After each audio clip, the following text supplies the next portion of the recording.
Hey guys, welcome back to Sports with Mono and Mono. Jim and Steve here on February 18th, 2023. Yes, welcome back, everybody. Yeah, up and down weather in New Jersey. It was 60 for 3 days, and then last night it was like in the teens. 68.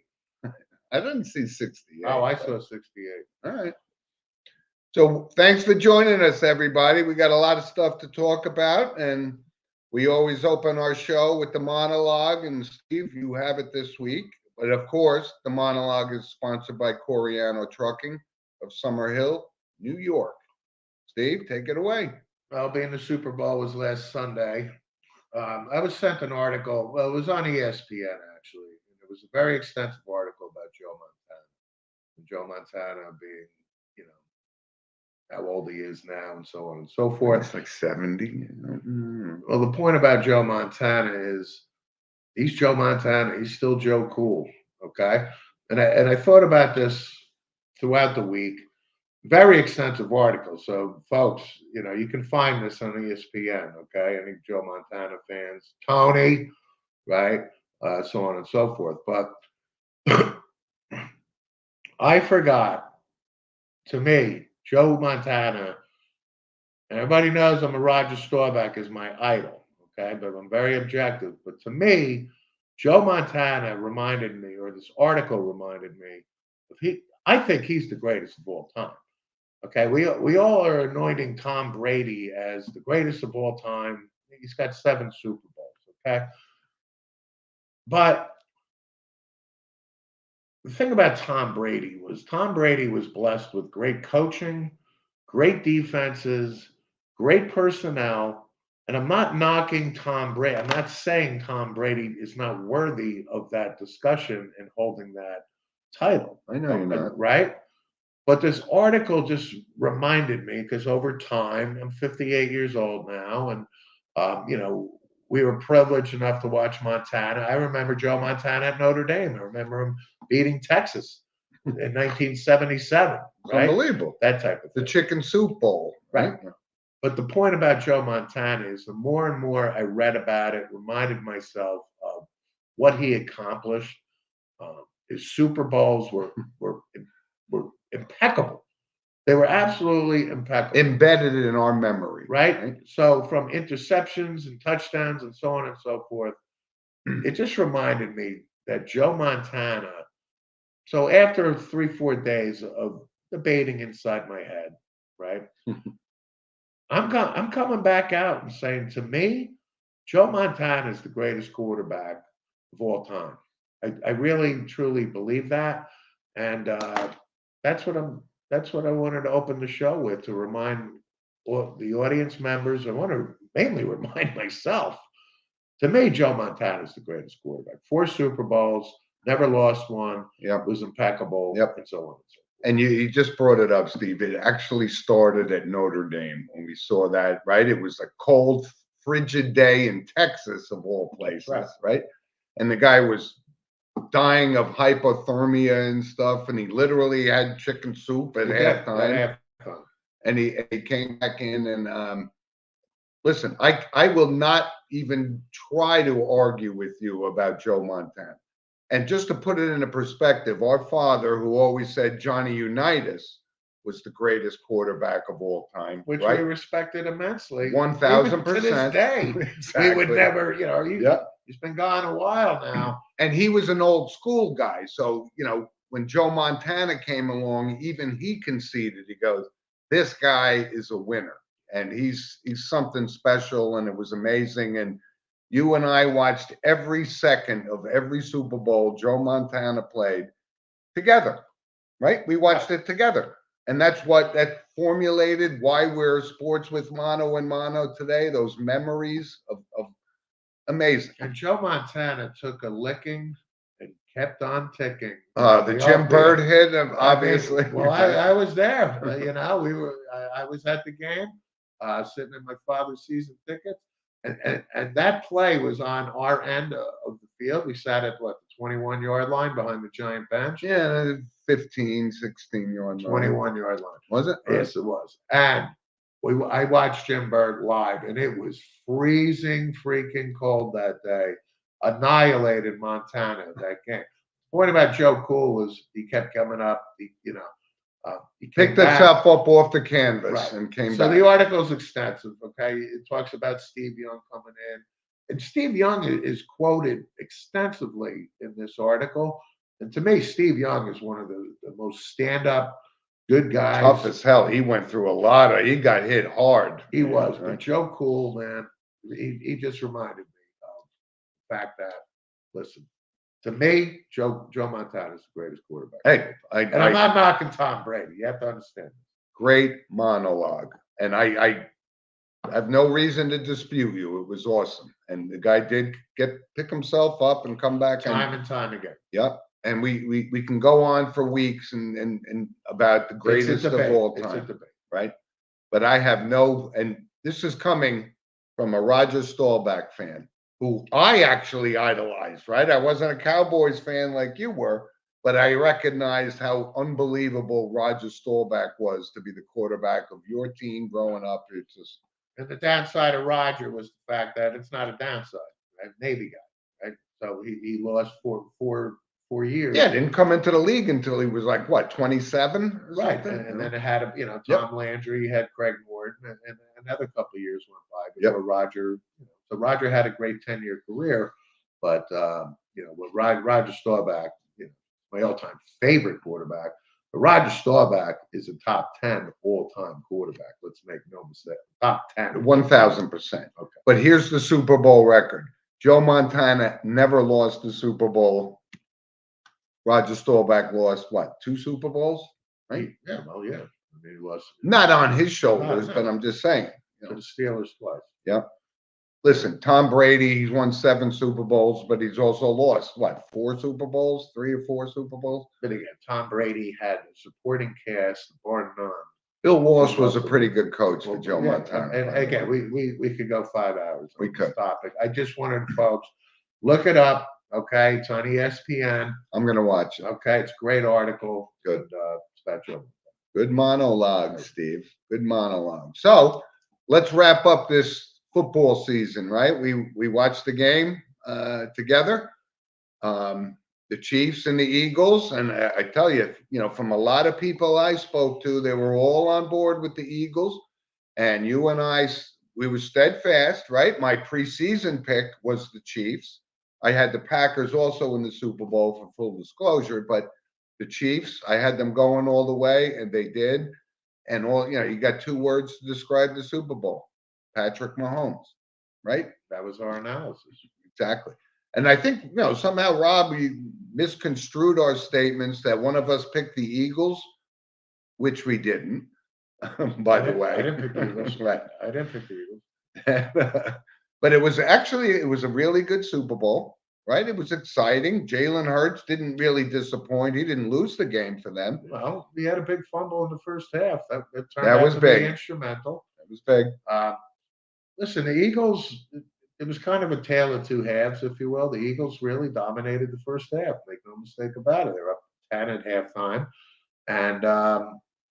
And then Andy Reid went to work and figured out how do we beat this? Okay. So, what I noticed was Kansas City with these short motions and things like that. From a quarterback perspective, I kind of know things like that. But the Eagles couldn't adjust to that. Okay. Mm-hmm. And, obviously, this holding call at the end, it's been a big controversy. Folks, he was held. You know why he was held? Number one, Patrick Mahomes does not throw a football to an area or a spot unless he expects his wide receiver to be there. So the fact, number one, that his wide receiver wasn't there, that led me to believe there was some impediment along the way. Okay. Number 2, he did hold him. Okay. Was it ticky-tack? It might have been, yes. However, an angle just came out, I would say late Thursday. Even the guy that held him said, I grabbed him. I was going to get to that as the third and final. But there is an angle for those doubters that came out yesterday. I think it was yesterday, where Bradbury is you literally see his hand with a full mounted jersey right above his buttocks. Okay. Was it the game changer? Did it decide the game? This, folks, is my clincher. don't give up 38 points. You want to win the Super Bowl, then don't give up 38 points. Yep. Okay. Kansas City gave up 35. Tough noogies. Kansas City, the Super Bowl. But how champ. about these little bit players for Kansas City, right? The kid Pacheco from Rutgers, Absolutely. and I mean, these guys they realized they were part of a franchise with one of the premium. Steve, 5 years, 10 years from now, we could be talking about Patrick Mahomes in the same vein you just talked about Joe Very well Montana, may. right? So it was a great football game. You know, the halftime show aside. I don't even know what you're referring to, but okay. Okay. But listen, the Kansas City Chiefs win their second Super Bowl, and so there is some movement going on, right? Eric Bieniemy. So we're going to find out: is he really the architect behind Patrick Mahomes' success? Because he's going to the Washington Commanders. And listen, back to the Kansas City Chiefs. To be fair and objective here, we've been crushing Kadarius Toney, the New York Giants, number one draft pick, Rightfully so. rightfully so.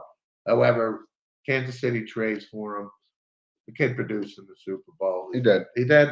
You have to acknowledge it. I don't like this kid as a personality, so to speak. Understood. Okay. But we're talking between the lines. we're talking between the lines, and the kid made plays and was instrumental in Kansas City winning. And Travis Kelce, the battle of the Kelce brothers.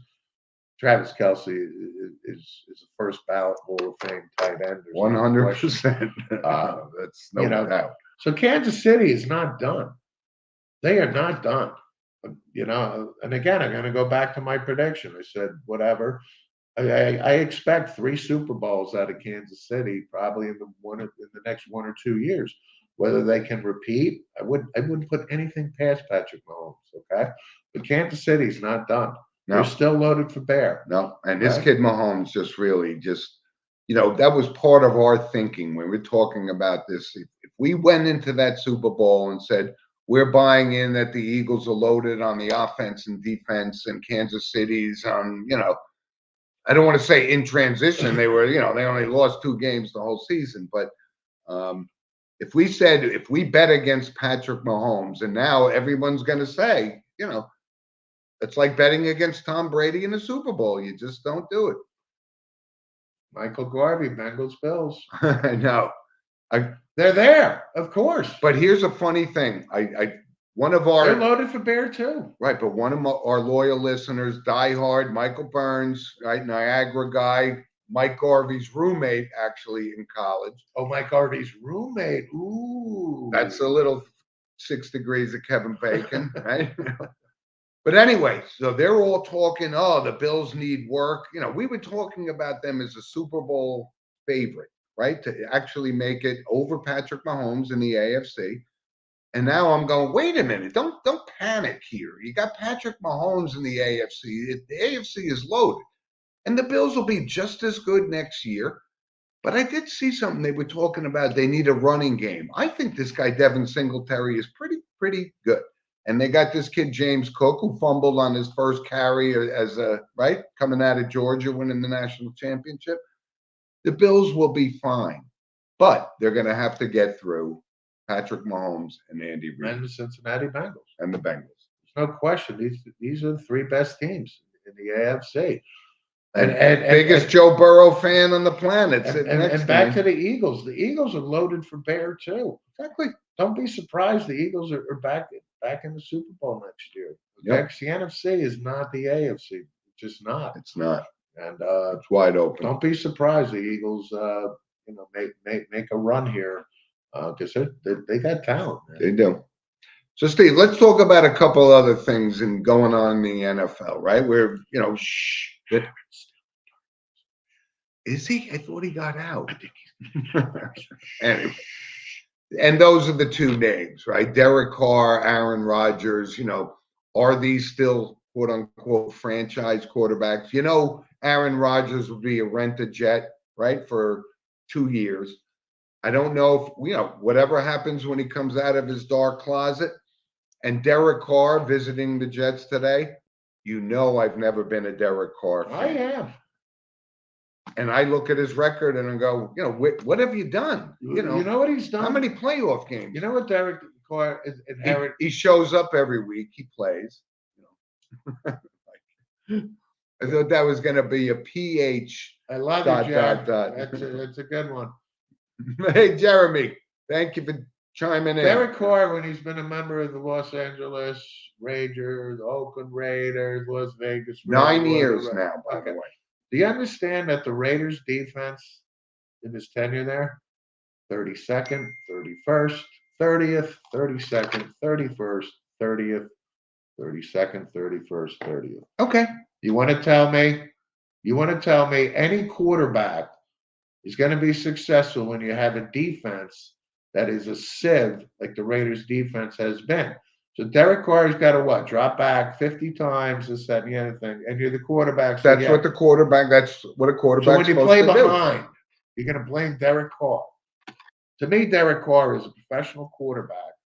And if he's on a decent team, I would take a flyer on Derek Carr. He's 31 years old. He is 31. But by the way, I agree with Garvey. I agree that Derek Carr could be a perfect Jet. I still think they're all in on Rodgers. If Rodgers wants to be a Jet, it's going to happen. That's what I think. But the Jets have to do their due diligence, of which they are. And they're giving them credit that if Rodgers wants to be a Raider, which could be a possibility, then you fall back on Derek Carr as your next best. Okay, so and I agree with you. So he's getting wined and dined. They're probably taking him to Peter Luger's, tonight for dinner to go Not to Scott Mitchell, Jeremy. No. Oh no, even I would concede, Jeremy, that Derek Carr is much better than Scott Mitchell. That was a Dan. Who was the guy from Green Bay? Wojciechowski or something. Don Majowski, whatever. Anyway, so think about that. I just don't think he's a fit. I don't think he's proven enough to be a winner, and I don't think even Derek Carr coming to the Jets makes the Jets a contender. The Jets have Garrett Wilson. The Jets have the super young Elijah Moore. They got good tight ends. They have talent, but are they good enough to get past the elite teams in the AFC? They need a quarterback, the New York Jets. Of course. They're going to get one of those two guys. Okay. And I don't see Derek Carr. The Jets defense had a great year. They're young. There's no reason the Jets cannot compete. They need a professional quarterback. That's the one gaping black hole. And Rodgers is the answer. And Derek Carr's not? I don't think he is. No, I don't. I don't have any even. Well, the first step is for the Jets to get to the playoffs. I'm not anointing them. Oh, that's that right. They can beat. They haven't been there in 100 years. But I'm not anointing if they get a Derek Carr that they can beat Buffalo, Cincinnati, and Kansas City, like we talked about in the AFC. I'm not. They have to make a step to make the playoffs. It's one of those two guys. So win more games than lose. Or they could go the Jets route and sign Andy Dalton or Teddy Bridgewater or Geno Smith. But I think Derek Carr is not one of those guys. I think Derek Carr is much better. I think it's Rodgers and Carr. Agreed. Of course. But I'm not disputing that. But what do you got, Rob? The total Jet thing to do will be to sign Ryan Tannehill. Oh, cut it out. I mean, he's not even in the top. He's on the list. He's not even on the top. He's on the list, though. No, he's on the list. So is Baker Mayfield. So is these other humps. Any Jet. By the way, any Jet. I'm siding with Steve here. God, if they sign Ryan Tannehill, we'll commit suicide.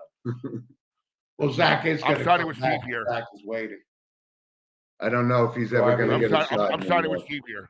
Yeah, they're going to bring him back. I think Derek Carr is the quarterback. All right. Well, we'll see. Anyway, so it's up to Rodgers. If Rodgers wants to be a Jet, he's going to be a Jet. Listen. It's either the Jets or the Raiders for Rodgers, and I would not be surprised if he becomes a Raider. And the Giants are going to sign Daniel Jones, right? Yeah, it's a done deal. Okay, so we've talked about it. Daniel Jones has earned the position. Absolutely, he's the Giants quarterback. Yeah. One other thing I wanted to bring up in the NFL, Steve, because you and I, we follow this games closely, right? Todd Monken, Georgia offensive coordinator for the past 2 national championship teams, leaving Georgia and Kirby Smart and going to the Baltimore Ravens. You know who his brother is? No. Jeff Monken, head coach of Army. Oh, I did not know that. It's my Johnny Carson. That is correct. Wow. But let's see how this pans out for Kirby Smart and stuff and find out, was Todd Monken behind Stetson Bennett's success and winning this? Yeah. Yes. Stetson Bennett's success was the fact that he was 25 years old playing quarterback in college. Anyway, but I thought that was a big move, right? Yeah, it's a worthy move. That is a But move. I think we might have touched on last week. Tommy Reese going to Alabama, leaving Notre Dame to become the offensive coordinator there. Notre Dame is still scrambling to find that position. And what happens? Even these guys leave and come and go, right? Nick Saban and Kirby Smart will still be in the top 3 teams in the country year after year. Talent. They have the best talent in the country. Yep. Period. You got it. Yeah. Anyway, so football, next up is the draft, and we'll be talking about that as we come, not on a regular basis because there's so many things that have to happen. But we'll do our draft show. Yeah. Congratulations to the Kansas City Chiefs. Kansas City Chiefs, Andy Reid. Again, I mean, Andy Reid is such a great coach. No, really. Outside the State Farm commercials with the he's just getting a paycheck with the mustaches, I get it. Horrible. I don't begrudge him. And we just got a comment from Elizabeth Hubbard. Elizabeth Hubbard is Jeremy's mother, the longtime actress. And Elizabeth Hubbard, I hope you are feeling well, young lady. She is not feeling well right now, but Elizabeth Hubbard. Our mother worshipped Elizabeth. Worshipped her. Yeah. And Elizabeth Hubbard was on soap opera The Doctors in the 70s, and she was with Cinda Walsh on As the World Turns for over 30 plus years. And Elizabeth, thank you so much. Excellent. And we do need a set, and we are going to be working on that, and that will be my promise to you. Well, she could be our showbiz connection, and set us up in the old studio that used to film The Doctors. That would be great. But Elizabeth, thank you. Right, we wish you a speedy recovery. We certainly do. Thank you. So, Steve, let's move on to baseball. And again, I think we've touched on it in the baseball rules that are going on. I mean, Mrs. Hubbard, there's plenty of clippings of me growing up that you can worship and read. Thank you, Elizabeth. Thank you for the compliment. Yeah. But Steve, so now the bases are big as pizza boxes. How's that going to benefit the game of baseball? I'm glad we finally got to this. So I think it was earlier in the week, but I'm reading the Red Sox manager, Alex Cora, because they just got to spring training. And then I hadn't seen it visually yet, but I read a quote from Alex Cora as like, the bases look like pizza boxes. I came up with that, actually. Okay, if you came up with it, then he stole it from me. Okay. So my immediate thought is playing men's softball. It's diminishing this, so it's so ridiculous. It's changing a game that's had the same size bases for 100 years. It's ridiculous. And what is it supposed to do? It's supposed to cut down on injuries. Why?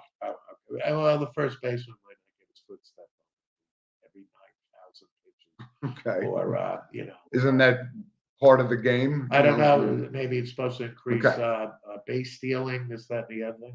It's a joke, folks. It really right, but is. Don't you see now with a bigger base, that means more guys will be called safe, right? And which could prolong the game. And I think the whole thing is trying to speed up the game. There's no shift this year. Exactly. Let's go through these one at a time. Clock, batting clock. This is going to cause chaos beyond belief. You can see Verlander or Scherzer going, well, what are we doing here? Good clap. Right? So I don't see that being anything but chaotic. Why don't they make home plate the size of a pizza box? How about that question, Rob Manfred? Exactly. Oh, because what? Balls and strikes? Really? And now the ghost runner. It's going to be a permanent fixture in Major League Baseball. And listen. And the reason I bring that up is because when we talked about a 9-inning game that's going into extra innings, and Mariano Rivera came in, how hard it was to get a runner, not only on first base, but much less second base when he was pitching. And now you're actually putting a guy, all it takes is a sacrifice bunt and a fly ball, and now you got a one run loss. That takes the relief pitcher's effectiveness out of the game. That's my point. Yeah. I mean, as a Major League Baseball player, who wants to play 18 innings, 20 innings, right? The extra inning game, right? But then again, folks, the kind of money these guys are making, what are we asking here? Like you're on an Alabama, chain gang, working in the hot sun, you Paul Newman and, Cool hand Luke. Cool hand Luke. No, right? That's baseball, folks. It is. And 162 games just to find out who's going to play for the World and I Series. find it to be just utterly silly. It's driving me crazy, by the way. Utterly silly. Yep. It really is. So, Steve, let's talk about a couple other things in Major League Baseball because we're side by side on this rule change stuff. It's perplexing to me. So everybody shows up in spring training early, right? So now they're all baptizing again the Mets as the clear-cut favorites to make the World Series in the National League. Okay. What are your thoughts? They're a favorite to make the World Series. Why wouldn't it be? They won 101 games last year, but didn't go any further than the first round of the playoffs. You play the game. I know. That's why you play the game. I know, and we've talked about the Braves are the Braves. What if the Braves? Last I could tell, they're still the Braves. The Phillies made the World Series. Nobody saw that coming. And again, the playoffs have been expanded. So a team that gets hot, when they get hot, they get hot. Okay, it's that simple. I'm just asking about whether or not the Mets are a favorite to win. Legitimate contender. Why would they? They have Justin Verlander and Max Scherzer. I know. They're 38 and 39. These guys could go down at any time. Well, until they do, right? You're asking the question right now. But I do look, go around the lineup and stuff. Alonso, you've been on his bandwagon the whole time, and I'll give you credit. But Alonso's the type of guy that this pitch clock is going to affect. Alonso's a guy who takes a lot of time in between the bats. Okay? They all do, actually. Well, no. Again, baseball, folks, for those that have played it, what I thought about? I thought about Thurman Munson with this, in between pitches count. Thurman would step out, and what would Thurman do? He'd be like, one batting glove, the other batting glove, mask, go out, talk to the pitcher, hand Guidry the ball, that kind of stuff. My only point in bringing this up is guys are set in their ways. That's what you do when you're a baseball player. Okay, the superstitions and all this stuff. So, like anything, it's an adjustment. I get that. But there's players like in Alonso and guys that take their freaking sweet time. That's why that's why the rule's in effect, because there's too many guys that are taking their sweet time. Right, but the pitchers too used to take forever. They do. And now, you can't throw over to first base. I think it's more than 3 consecutive times or two or something like that. Right? Or 3 for an at-bat, whatever the case may be. Listen, baseball's been around since the late 1800s. It's changing. It's like making the football field 106 yards instead of 100, right? I find it silly. Me too. Anyway, a couple other quick baseball points. Frankie Montas out for the year. Yeah, it's a tough loss. Yeah, so that they were counting on Frankie to be one of the top 5. We got fleeced by Oakland again. Sonny Gray, Frankie Montas. I get it, really. Anyway, so people will hang Cashman for that, but they knew when they got him over here, he got rocked for his first 4 times, and then he was done for the year, and now he's out for this year too. And one other one, Jacob deGrom, already feeling a little twinge in his side, So, but he's going to get his $185 million regardless of whether that's all it's about.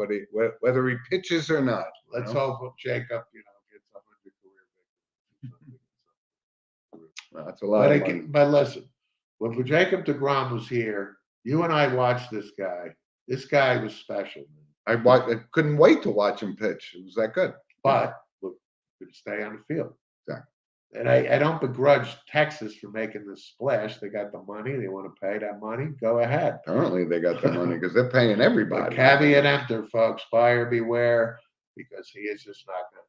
Good Brady Bunch reference. He's not going to give it. He's not going to give it. He's not going to win 20 because he'll never be out there. But we were talking about the money that they're paying these guys, which is just crazy, right? But I saw this thing, Manny Machado, who signed this 10-year, $300 million contract. He can opt out. He can opt out, And he's going. and he's going to, because the market is saying, listen, if you can opt out, we'll pay you $40 million.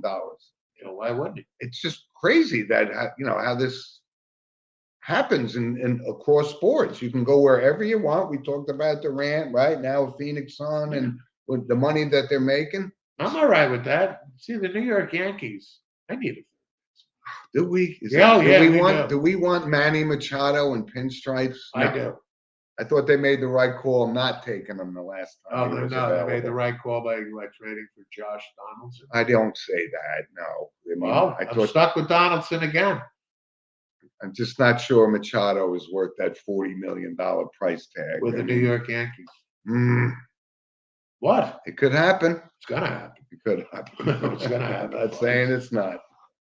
Anyway, so Steve, let's move on real quick to college basketball. And we have talked about this for several weeks. Nobody seems to want to be number one in college basketball, right? Purdue was up there a long time. Houston is now number two. Alabama leapfrogs, unprecedented, being number one in college hoops. They get knocked off by Tennessee in a big game, which is a great rivalry, actually. It's just as good as football, Alabama, Tennessee, in the basketball court. Yeah.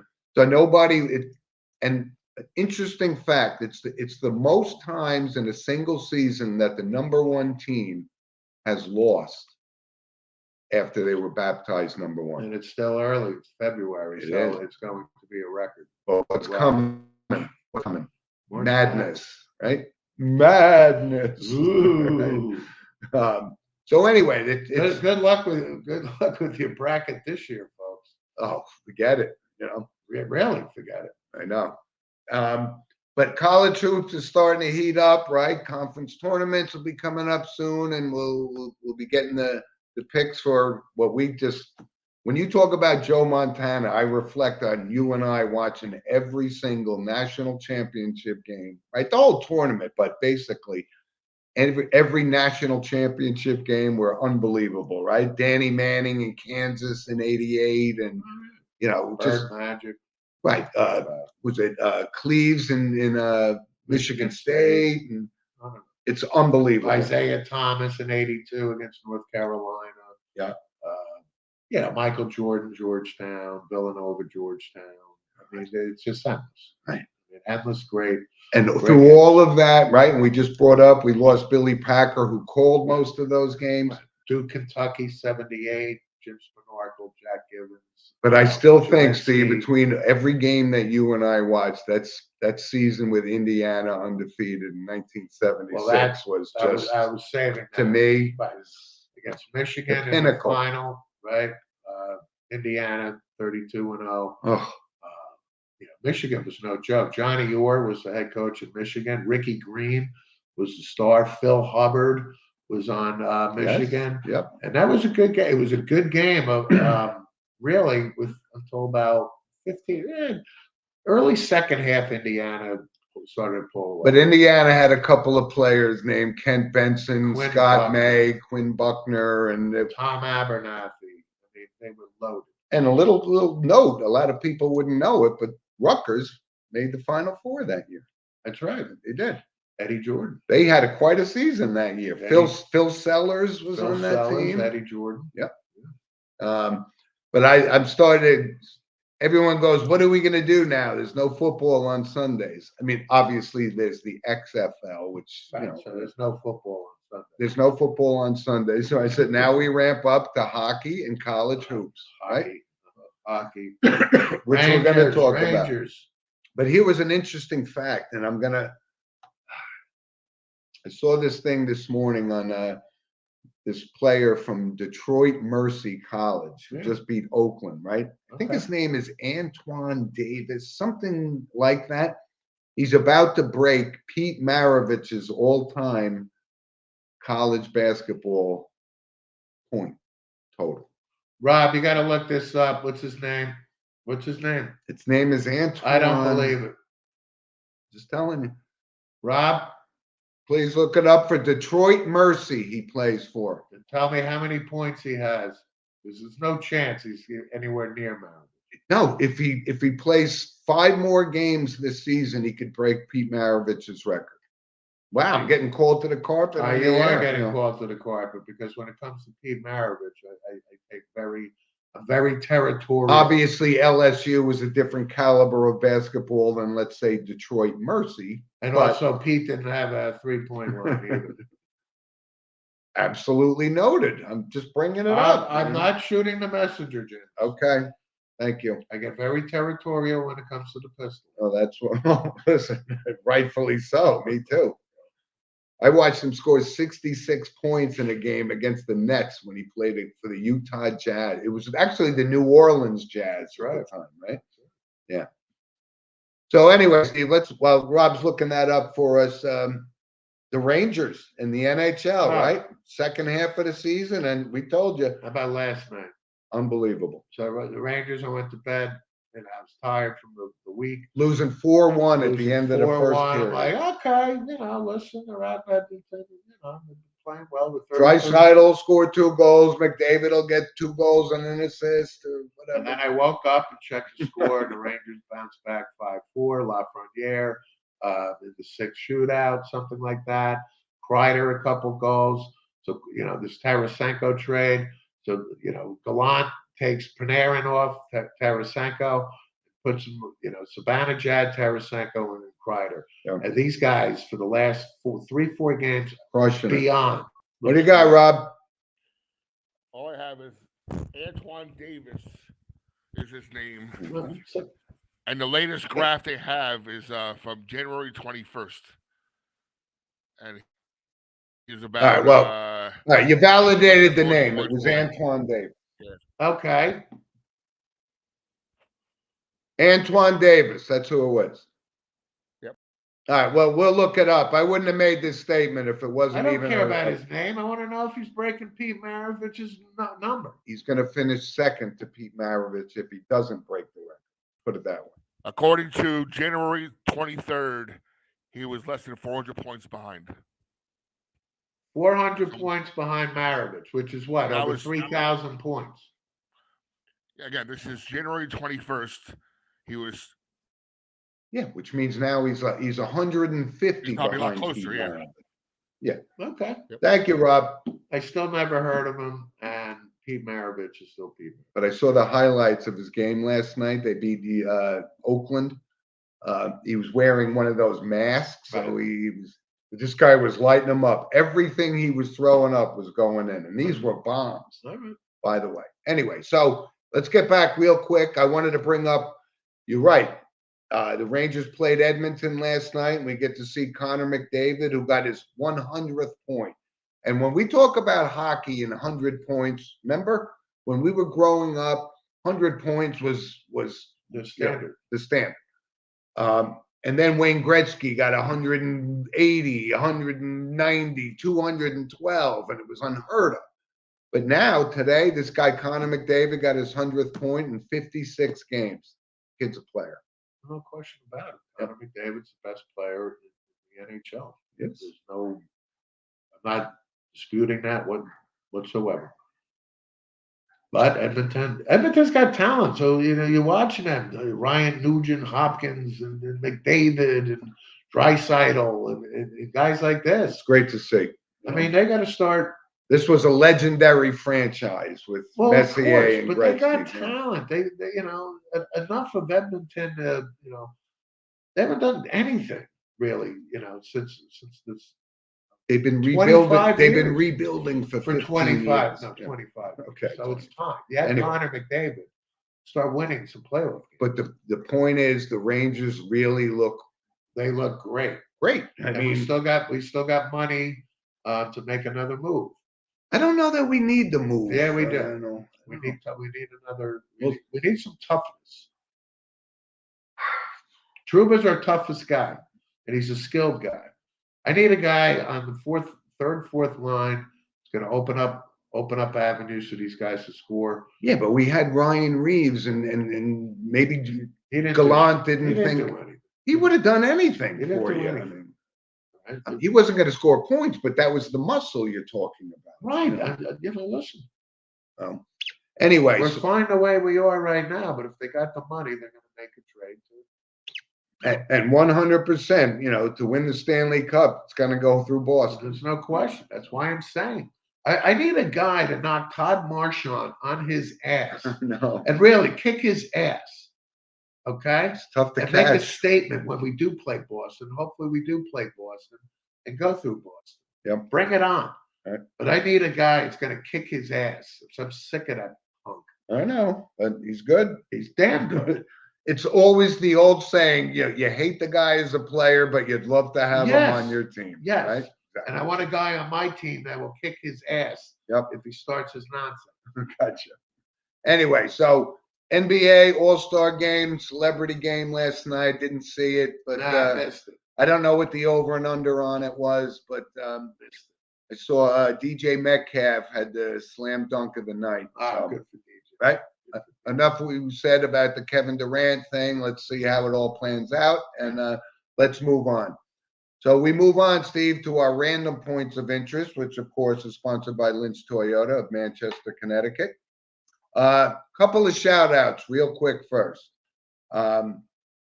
Somebody at work, I was talking up the show, and she says, great show last week. New loyal listener, Jocelyn. Hi, Jocelyn. Thank you. Thank you for listening. And first and foremost, yesterday was a birthday. My grandson, Logan, who obviously we've shown some clips, and he's quite a promising athlete, turned 9 years old yesterday. Oh, the big niner. The big 9. Wow. And biggest Patrick Mahomes fans on the planet.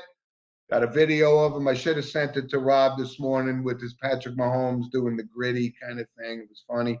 But happy birthday, my buddy. Happy birthday. I love you, Logs. Happy birthday, Bob. He's like maturing into this. Like your grandson. It feels like He's like your grandson. But he is. Anyway. So, Steve, let's move on to our random points of interest. I wanted to bring this up because I saw this. So they're going to put a statue in front of the Los Angeles Kings where they play. Dustin Fox. No, Dustin Brown. Dustin Brown. Sorry, Dustin Brown. And I started to think, when we think of the Kings, right, we think of obviously Marcel Dion and, Dave Taylor and those. And Luc Robitaille. And Wayne Gretzky. Sure. And I just, and we're hockey guys. That just goes to show how little we got the chance to see Dustin Brown play, who's literally legendary status for the LA Kings. And I go, I didn't really put him in. If you asked me the name, I would have said Dustin Fox. I would have said, yeah, sure. I misspoke. Dustin Brown had stellar career. Stanley Cup champion, captain of the Los Angeles Kings. Why hadn't I seen him play 100 games? Top three or four scoring for the Kings. He's a LA King through and through. He's no different than Kareem Abdul-Jabbar, Magic Johnson. My point is Jerry West for the Lakers. He is the face of. And I didn't realize it because we don't see him from the West Coast that often. But that's about that was my point.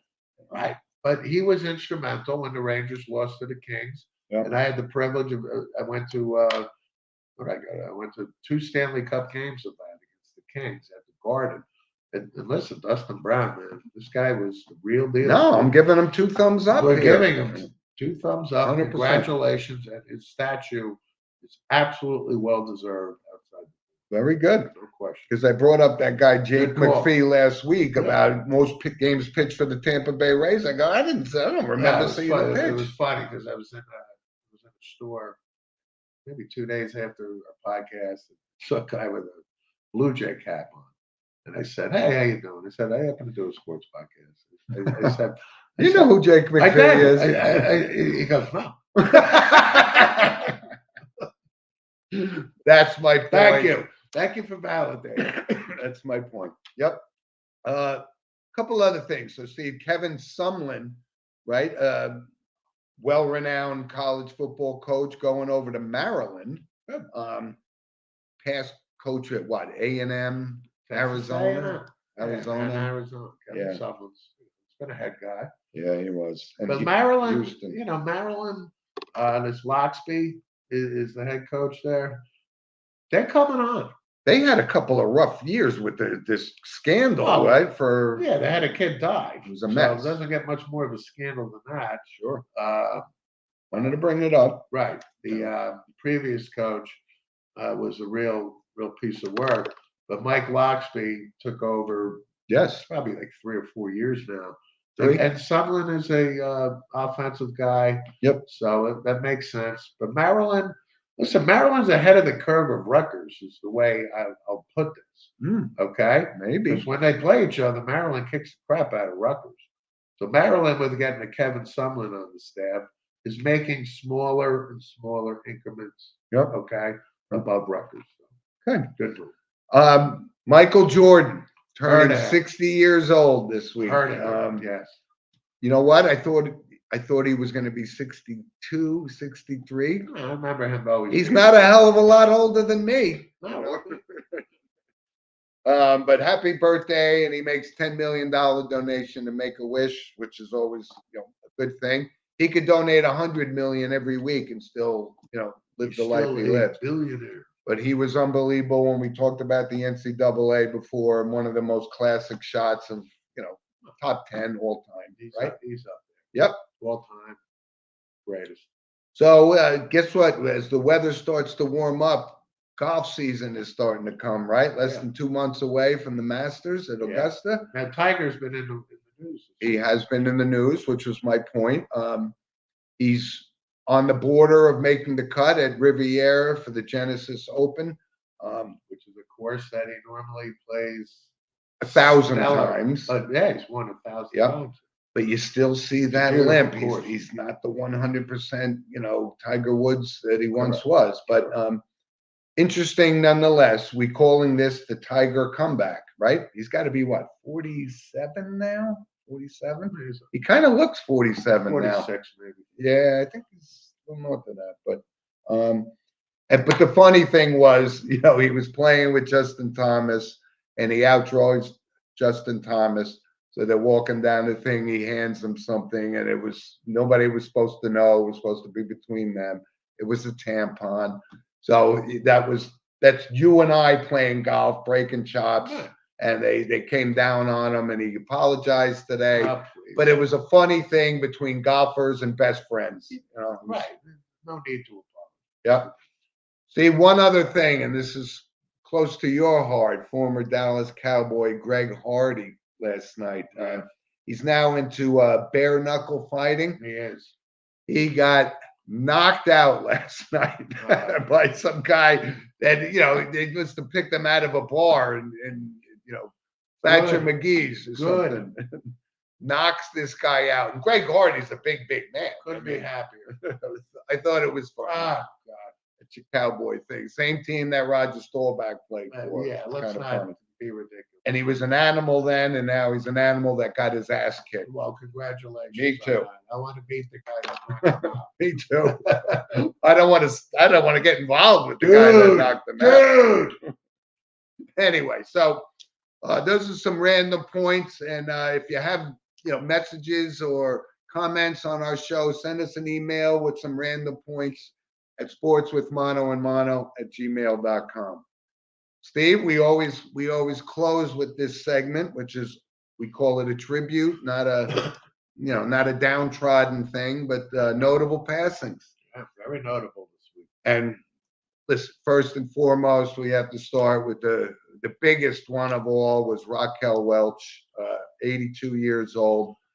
Just a legendary figure. I'm going to get up now, folks, and I'm going to let you close the show, so I have to go back in the morning here. I think we're both getting verklempt. We were in that teen era where, we were starting to recognize what beauty was. Puberty, folks. I didn't want to mention it on air, but anyway. She still was my number one all time and will remain number one all time from a celebrity perspective. And that's saying something. That is saying something. Yep. Raquel Welch, 82 years Yep. old. Listen, not only a sex symbol. I mean, Raquel Welch was in a ton of movies. Yeah. Okay, she was a Golden Globe nominee a couple times, so on and so forth. And what was and a successful businesswoman? She really was. Oh, big time. Yeah, I mean, she's just absolutely. And she was gorgeous. even on a Seinfeld episode, which of made course. fun. But what was she was notable. I think you and I, because we watched this probably 10 times. Kansas City Bomber. Okay. Remember?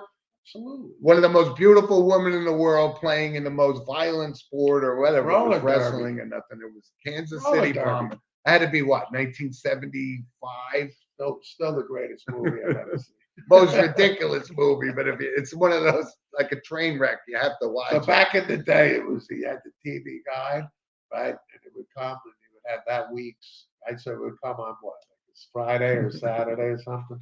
And then you go through the TV guide and it'd be like, ugh, Kansas City Bombers at 11 o'clock on that. Which was basically a 2-hour Charlie's Angels episode. Okay, right? Yeah. but once we knew Kansas City Bomber was on, all right, I got to get home. Yep.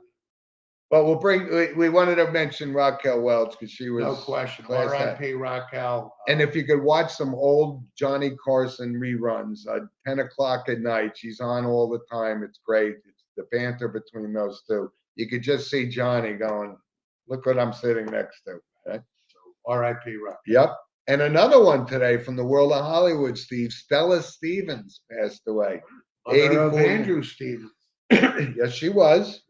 Also known, she was in Girls, Girls, Girls with Elvis Presley, and of course, The Poseidon Adventure, Of course. which we watched 100 times. Right? She was a blonde, like 60s, 70s, Well, 80s. she was a sex actress. symbol of the 60s. No question. Yeah. So, R.I.P. Stella Stevens. That's Yeah. a name that we all, at least the Monahan brothers. And everyone goes, oh, Poseidon Adventure or Girls, Girls, Girls. We go, Girls, Girls, Girls. Girls. That was pretty good. She was pretty much on the beach the whole time. Shelley Winters. So, Oh, 100%. When she jumps in and then the dress goes up, God, it doesn't get any better. Steve, couple other notables in the world of sports. Tim McCarver passed away, 81 years old this week. And, you and I, we know all about Tim Carver. We watched him play. We grew up and he was a catcher. So as a catcher, nobody knows more about the game of baseball, I think, than a catcher, right? I agree. And he played 21 seasons, caught Bob Gibson, caught Steve Carlton. So he was great at his craft. Jim Cotty caught. I mean, a lot of good. But he did bring some incredible knowledge and insight to the broadcast booth. You and I talked about this. I always felt there was an anti-Yankee bias in his vote, in his voice. I don't see it. I disagree. I'm just saying. It's how I view it. The way he did it. He called it the way he And it was great. It was the insight and knowledge. And, I saw this clip the other day about his call when Mariano Rivera was facing Luis Gonzalez. He said, he always comes inside on left-handed batters. There's a very good chance you can get a broken bat single, and that's exactly what happened. That's right. 10 seconds later. Tim McCarver, again, I mean, 2 thumbs up. True baseball guy. 100%. I never had a problem with Tim McCarver. Very well respected. He's remembered Deion Sanders dumping the water on him. And he took umbrage with Deion. He did. He called him a punk, actually, and Deion didn't, apologize. And all he was looking for was an apology. He was in a situation. Yep. Outside of that, Tim McCarver, well loved. Joe Buck, him. They did 16 World Series together. Yep. Again, his knowledge of baseball was supreme, and he was well respected. And 100% wanted to bring that up. Absolutely a good guy, and Tim McCarver had a great career, great life. And Steve, who I think about when I thought of Tim McCarver, saying a guy like that who had such knowledge, right? And it was the perfect setup for Joe Buck, who was articulate and can call the game in motion. I think Ron Darling, to me, in the booth, is that guy now that has that kind of Tim Knowledge. McCarver knowledge No, that, I like you Ron. enjoy. I like Ron Darling. Me I too. agree. I think Ron Me too. Darling, smart guy, the Yale man. You talked about it. But Ron Darling, Yep. I think is probably destined for really great things. Me too. And he's still young enough Me that too. he'll be on the air for another 20 But years. when you talk about knowledge in the booth, Tim McCarver was undisputed. Yeah, he'll be missed. I He mean, will. you know, there's certain guys, announcers that Yep. we grew up with, and he's one of them. And Steve, we got one other one, and you and I know all about this guy, Conrad Dobler, right? Yeah. Literally, he was tagged with the nickname "the dirtiest player in the league," and And he loved it. he did love it. He did. 72 years old, but he was tough. I don't know. He got to look for the Hall of Fame at all, right? No, no need. But he was on a great offensive line. I think the center was Banks, and it was Tom Banks, and it was Conrad Dobler, Dan Deerdorf, and I don't want Bob Young. Bob Young. That was the guy I couldn't think of. The neck collar, Bob Young, right? Well, Bob Young. I mean, that Cardinals offensive line with Jim Hart, Terry Metcalf, J.D. Kane. Yes. They were formidable. Don Coryell was the head coach. Yep. But Dobler was, you know, the biggest scumbag back then. You know, It got him a light beer commercial. Oh, it did. Yep. Don't get me wrong. But I mean, you know, Richie Incognito would probably in today's world would be like The Conrad Dobler. Conrad Dobler Jr. Right, bully. type of stigma, if you will. Yep. But Dobler, there was a piece, and we always go, you know, reference Real Sports with Brian Gumbel. We did it last week. But I remember this. It's got to be 20 years old or so. But a piece on Conrad Dobler. Conrad Dobler he couldn't walk. His knees were completely shot. Jim Otto, like, Yeah, right? big time, Yeah. like huge. Yep. And so, you know, the wear and tear of football on these guys. In the trenches. But Conrad Dobler, Notable. Sports with mono and people mono. look him up. Listen, you want to watch highlights, but he would literally cut your knees off Yep. as an offensive lineman. He didn't care. And I think after he left the Cardinals, he went to the Saints for I a believe cup the of Bills. coffee. I think he might have. I don't know if he played for the Bills, but I think the Saints. You're right. I thought the Saints. I think the Saints. Anyway, But he was a Cardinal through and He was a football player, and he's reaping the non-benefits of being a football player by, you know, Yeah. terrible. But our age, Conrad Dobler, you knew the name. We did. Anyway, so those are our notable passings. And Steve, great show today. And I'm going to watch that Joe Montana thing that you brought up in your monologue because I feel the same way. Yep. And thanks for joining us, Elizabeth and Jeremy and Mike Garvey. Thanks for the comments. Thank you very much, everybody. Miriam down in Washington, a loyal listener. Thank Yep. you for watching. Tony out in San Francisco. Yep. And on and on. It's getting big. Getting big. It's getting big. Happy birthday, Logs. Again, we'll see you soon. You got it. All right, guys. Thank you, Rob. Thank you, Rob.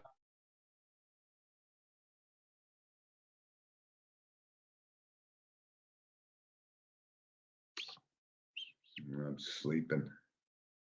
Rob fell asleep in the booth. Hey, Rob, you still there?